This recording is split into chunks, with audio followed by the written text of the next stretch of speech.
Tom अपने बेटे Ben को मछली पकड़ना सिखा रहा था और कैसी आराम कर रही थी। उसी समय जूलिया तैरने के लिए समुद्र में चली जाती है। कुछ देर बाद जूलिया को पानी में कुछ अजीब महसूस होता है, जैसे पानी में कोई चीज़ हो। उसे लगा कि शायद यह उसका शक है, तो वह दोबारा तैरने लगती है, लेकिन फिर से उसे कुछ महसूस होता है। इस बार वह घबरा जाती है। वह बोट से भी काफ़ी दूर जा चुकी थी, इसलिए वह मदद के लिए चिल्लाने लगती है। तभी टॉम उसकी आवाज़ सुनता है और सभी घबरा जाते हैं।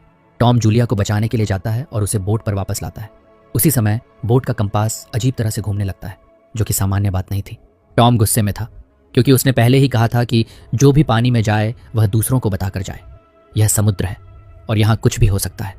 जूलिया माफ़ी मांगती है और यह हादसा जल्दी ही भुला दिया जाता है। शाम को ये लोग बेन का 13वां जन्मदिन मनाते हैं। टॉम केक पर मोमबत्तियां जलाता है और सब बेन को बधाई देते हैं। कैसी अपने परिवार की एक तस्वीर खींचती है। इसी दौरान कैसी का बॉयफ्रेंड एडम उसे कॉल करता है। वह कैसी को याद कर रहा था और ट्रिप के बारे में पूछता है। वीडियो कॉल के दौरान कैसी देख पाती है कि शहर में एक खतरनाक तूफान आने वाला है, जिससे संपर्क भी टूट गया। इससे कैसी परेशान हो गई और वह अपने माता पिता को यह बात बताने जाती है। इससे पहले कि वे लोग कुछ और जान पाते, अचानक उन्हें झटके महसूस होते हैं। सभी डेक पर भागते हैं। तब उन्होंने देखा कि बड़े बड़े व्हेल्स वहां से गुजर रही हैं। टॉम समझाता है कि कभी कभी तूफान के दौरान व्हेल्स भटक जाती हैं मैग्नेटिक फील्ड की वजह से। एक व्हेल बोट को झटका भी देती है। उनके जाने के बाद टॉम पानी में जाता है ताकि देख सके कि कहीं बोट को कोई नुकसान तो नहीं पहुंचा, और ये भी कि आखिर पानी में हो क्या रहा है। मगर वह खुद को प्रोपेलर पर जख्मी कर बैठता है और वापस आता है। टॉम खुद एक मरीन बायोलॉजिस्ट था और उसकी पत्नी जूलिया एक डॉक्टर। जूलिया टॉम के जख्मों का इलाज करती है। टॉम बताता है कि व्हेल की पूंछ से शाफ्ट को थोड़ा नुकसान पहुंचा है, जिससे सेल करने में उन्हें मुश्किल पेश आ सकती है। कैसी बार बार एडम से संपर्क करने की कोशिश कर रही थी, लेकिन नेटवर्क था ही नहीं। यहाँ तक कि बोट के रेडियो पर भी कोई सिग्नल नहीं मिल रहे थे। हालात को देखते हुए टॉम को चिंता होने लगी। वह अपने राशन का अंदाज़ा लगाता है, जिससे पता चला कि उनके पास सिर्फ 4 दिन का ही पानी बचा है, लेकिन वे एक शिपिंग रूट पर हैं, इसलिए ज़रूर कोई उन्हें ढूंढ लेगा। तभी बाहर से अजीब सी आवाज़ें इन्हें सुनाई देती हैं। जब ये बाहर आते हैं तो देखते हैं कि आसमान से कुछ गिर रहा है। पहले लगा कि ये धूमकेतु है, मगर वह उनके करीब ही गिरता है। टॉम कहता है कि ये तो सैटेलाइट्स हैं। मलबे से बचने के लिए टॉम बोट को स्टार्ट करने और वहाँ से हटने की बहुत कोशिश करता है, मगर बोट का बचा खुचा इंजन भी खराब हो जाता है। ये सभी लोग बोट के अंदर छिप जाते हैं। बोट लहरों के साथ तेज़ी से हिल रही थी। सभी लोग लाइफ जैकेट्स पहन लेते हैं और बुरी हालत के लिए तैयार हो जाते हैं। फिर एक अजीब और खतरनाक आवाज़ का उन पर असर होता है, जैसे जूलिया की नाक से खून बहने लगता है और बच्चे उल्टियाँ करने लगते हैं, मानो जैसे एक तेज़ तूफान आ गया हो। खैर, किसी तरह ये भयानक रात गुजर जाती है। सुबह जब ये उठते हैं और टॉम बाहर आता है तो उसे बहुत हैरानी होती है, क्योंकि ये लोग अब समुद्र में नहीं बल्कि एक वीरान और सूखे इलाके में थे। असल में यही समुद्र का वो इलाका था, मगर रातों रात पृथ्वी का समुद्र यहाँ से गायब हो गया था। टॉम अपने परिवार को तसल्ली देने की कोशिश करता है कि ज़रूरी नहीं है कि सब लोग मर गए हों। वह कुछ माप लेता है और समझता है कि कंपास गलत दिशा दिखा रहा है। नॉर्थ वहाँ नहीं है जहाँ होना चाहिए था। इसका मतलब है कि पृथ्वी के ध्रुव पोल्स शिफ्ट हो गए हैं। ऐसा पहले भी धरती पर हुआ था, लेकिन बहुत पुराने समय में। तो हो सकता है कि जहाँ ज़मीन थी अब समुद्र वहाँ हो, और शायद बहुत से इंसान अब खत्म हो चुके हों। कैसी इस सच्चाई को बर्दाश्त नहीं कर पाती और केबिन में बैठकर रोने लगती है। जूलिया राशन का हिसाब लगाती है ताकि पता चल सके कि उनके पास कितना समय है। इस बीच बेन रंग बिरंगे गुब्बारे आसमान में छोड़ता है, इस उम्मीद में कि शायद कोई उन्हें बचाने आए। टॉम बार बार डिस्ट्रेस सिग्नल भेजने में लगा था। अचानक एक जवाब मिलता है।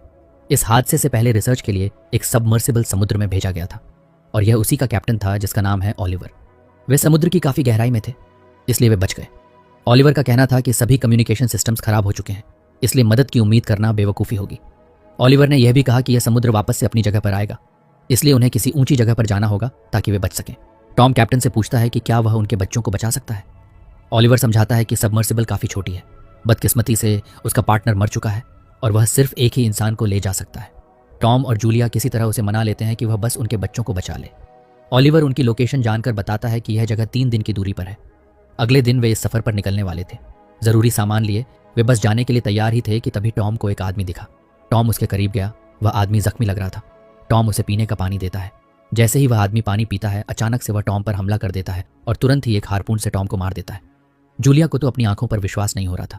यह देखकर वह बेहद डर गई। वो पागल अब जूलिया को मारने के लिए बढ़ता है।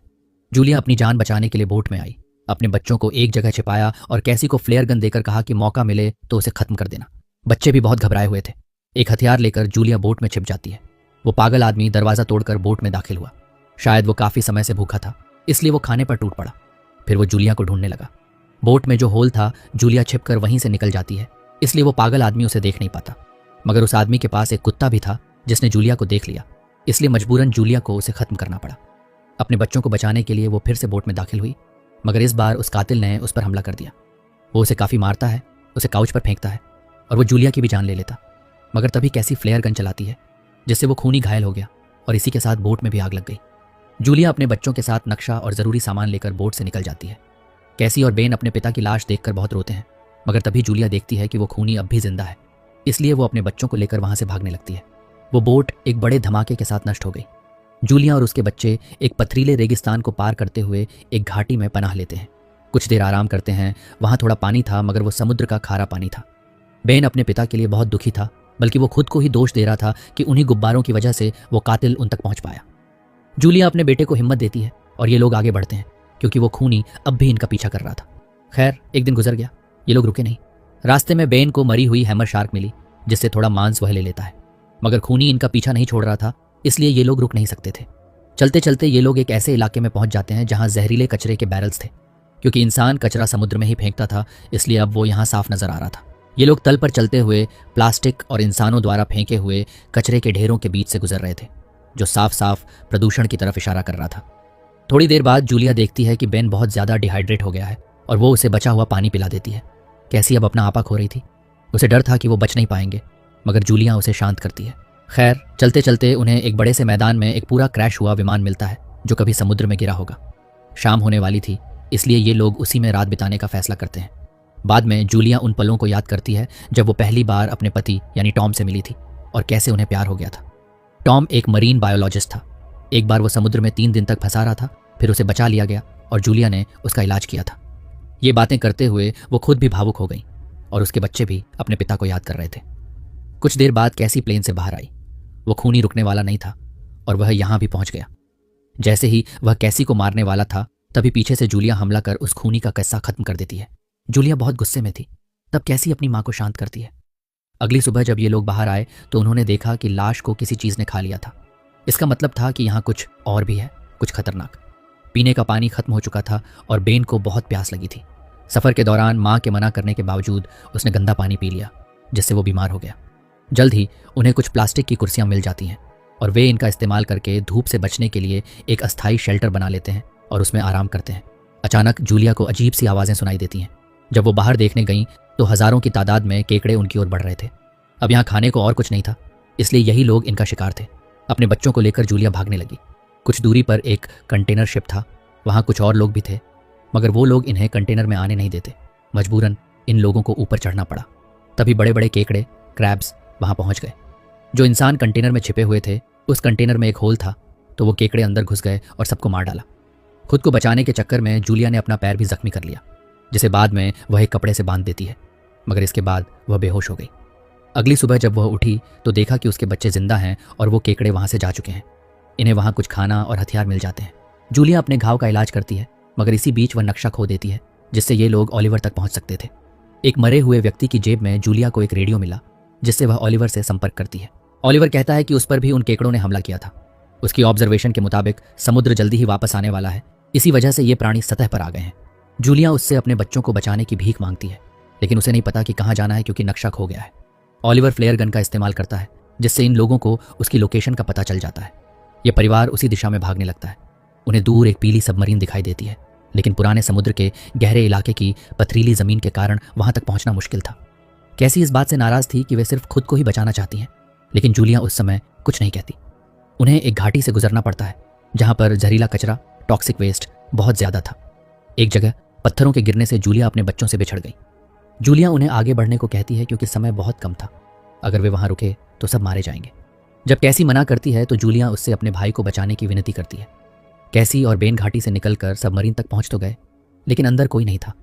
अचानक ओलिवर, जो बुरी तरह से घायल हो चुका था, उनके सामने आया। उसका बचना नामुमकिन था। वह उनसे जल्दी से सबमरीन में चढ़ने को कहता है, लेकिन कैसी अपनी माँ के लिए वापस जाती है। वहां केकड़ों ने हमला कर दिया था और अब जूलिया के पास गोलियां भी खत्म हो चुकी थीं, मगर उसकी बेटी समय पर पहुंच गई और वे उसे घाटी से बाहर निकाल लेती हैं।